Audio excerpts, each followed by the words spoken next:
You are looking at Julian's pronunciation guide, where we look at how to pronounce better some of the most mispronounced words in the world, like this other curious word. But how do you say what you're looking for today?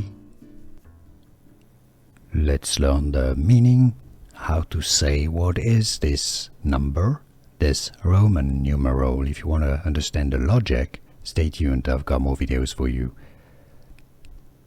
70.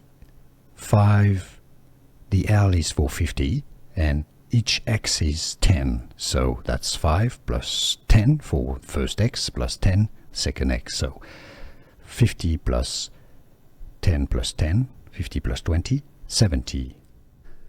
Here are more videos on how to pronounce more confusing words and names too many mispronounced. Like this video if you found it useful. I appreciate your support. I'll see you soon, and thanks for watching.